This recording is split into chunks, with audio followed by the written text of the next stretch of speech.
Rescue is not a start-up charity. It's been going for 33 years and it's been through all the ups and downs of trying to establish itself as a legitimate NGO.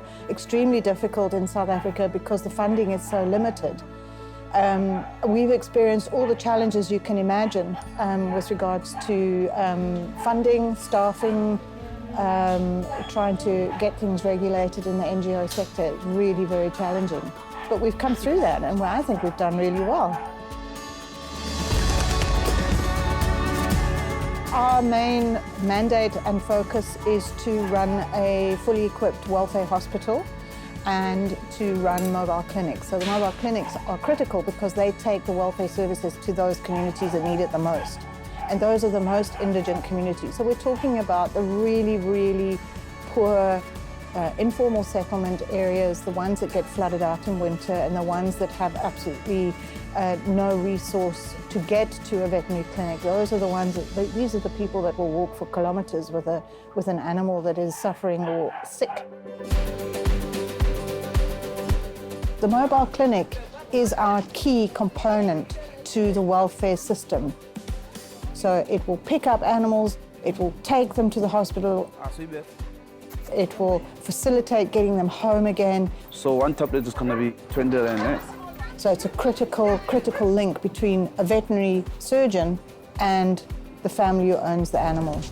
Name of the dog there. This dog is signing over for the sterilization, so you're going to take him, admit to hospital this afternoon. So tomorrow is going to be done so that Friday he can come back home. The animal arrest is far.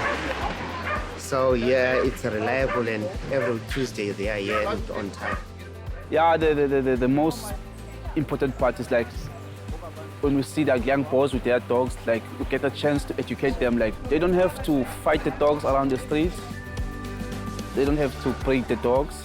They must come and sterilize their dogs so that we don't have overpopulation of dogs around our areas and letting dogs suffer. It's about providing primary health care. So we're talking about keeping the family unit healthy. By keeping the pets healthy, you're not going to have those zoonotic diseases spreading from animals to humans. Education is critical, and if we don't educate, then we're going to get nowhere.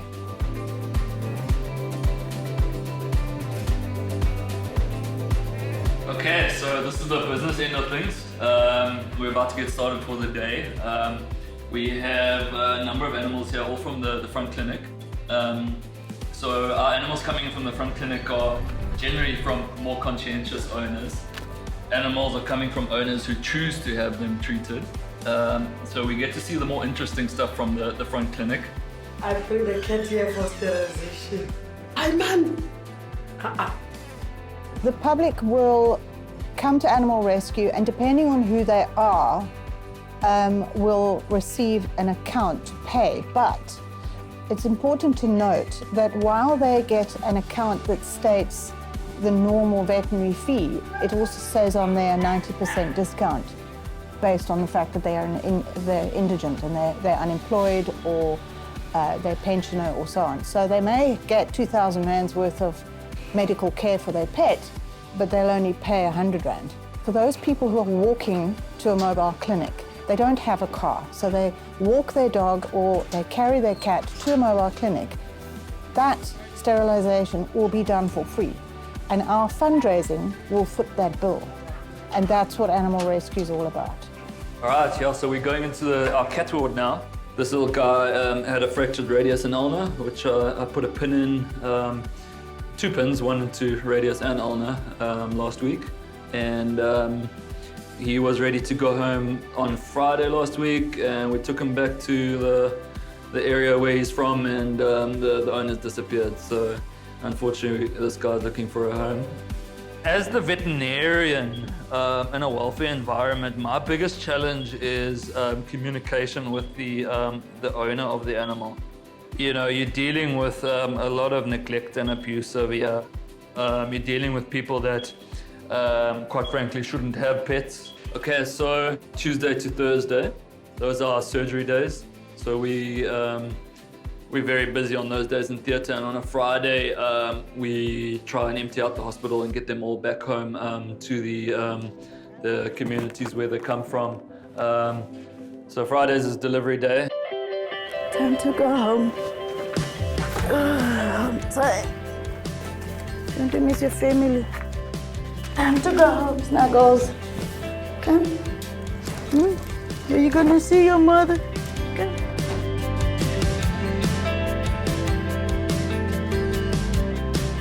We just lost these animals back to the owners. They came here on Wednesday for sterilization and the cat came last week. The people we deal with them, it's the people they're coming from township. So the people, they are not working and they are pensioners. So they can't afford at all to have expenses to pay the bill for their earnings. So they're very appreciative of what we are doing. Okay, there's Papa is waiting on our side. Hello, Dadam. Hello, Mom. Okay. You want my palm side? No, don't. Okay. I can't see. I also feel happy as the owner. They can see the way we helping their animals. They always have a hope of what we are doing, and then they having a trust of animal rescue because we're picking up their animals and then we make it sure we're bringing their animals back home on the right owner. Come, Ginger. Thank you very much.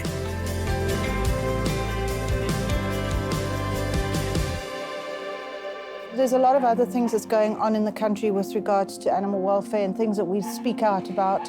One is dogfighting. We're never going to stop dogfighting in South Africa. It is just a reality that we live with.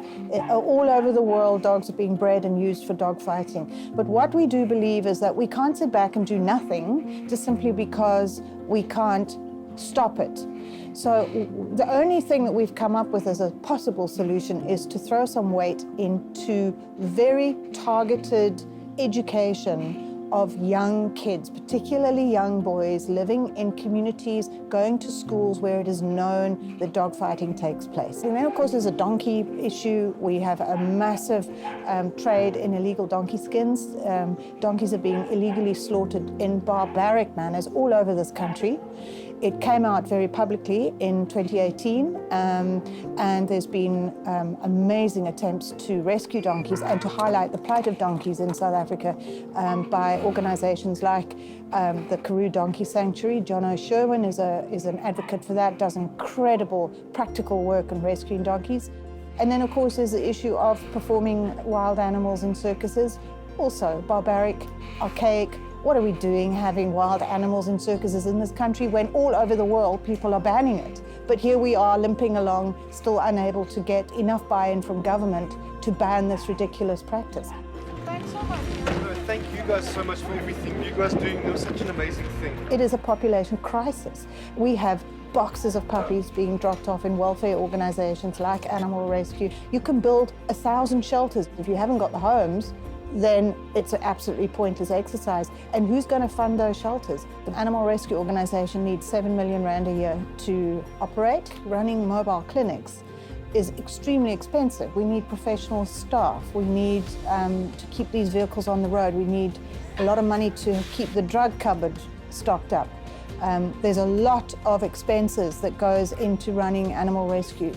A lot of that comes from the general public, but we also have some very active charity shops and we do some special events. We have a great fun quiz night every year. We have the golf day and the vineyard lunch and so on. So we have a lot of activity going on around fundraising, but most of it comes from the general public.